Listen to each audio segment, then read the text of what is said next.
পৃথিবীতে সবচাইতে শ্রেষ্ঠতম দোয়ার স্থান হলো মা বাবা। ওই মা বাবা যদি হাত পাতে আরশ পর্যন্ত পৌঁছে যায়, ওই মা বাবা যদি বদদুয়া করে, পৃথিবীর সব তীর সব টার্গেট মিস হতে পারে, কিন্তু মা বাবার বদদুয়া কখনো মিস হয় না, কখনো মিস হয় না। আর সন্তান মা বাবার জন্য যখন দোয়া করে, পৃথিবীর কোন হুজুর, পৃথিবীর কোন বুজুর্গ ব্যক্তির দোয়া কবুলের ব্যাপারে সন্দেহ থাকতে পারে, কিন্তু সন্তান যখন মা বাবার জন্য দোয়া করে, এই দোয়া আল্লাহ ফেলে দেয় না। সুবহানাল্লাহ। কারণ মা বাবার এই দোয়াটা শিক্ষা দিয়েছেন আল্লাহ সুবহানাহু ওয়া তাআলা, রব্বির হামহুমা কামা রব্বায়ানি সাগীরা।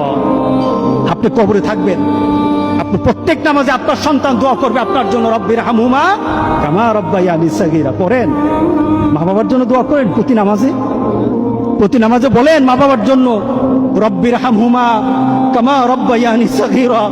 আপনি দোয়া করেন, দেখবেন আপনার দোয়ার কারণে আপনার সন্তান আপনার জন্য দোয়া করছে।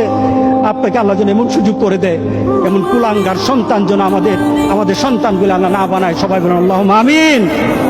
আপনার দালাল, আপনার বাড়ি, আপনার সম্পদ, আপনার ব্যবসা, আপনার পৃথিবীর প্রতিপত্তি যত কিছু আছে, সব আপনি দুনিয়াতে ফেলেই চলে যেতে হবে, কিন্তু সন্তান কিন্তু আপনাকে ছেড়ে দিবে না। সন্তান আপনাকে ছেড়ে দিবে না। ভালো সন্তান রেখে যাবেন, কবরে শুয়ে শুয়ে আপনার সন্তানের দোয়া পাবেন। খারাপ সন্তান রেখে যাবেন, কবরে বিপদ বিপদ বিপদ চলতেই থাকবে। আল্লাহ আমাদের সবাইকে হেফাজত করুক। আমিন বলে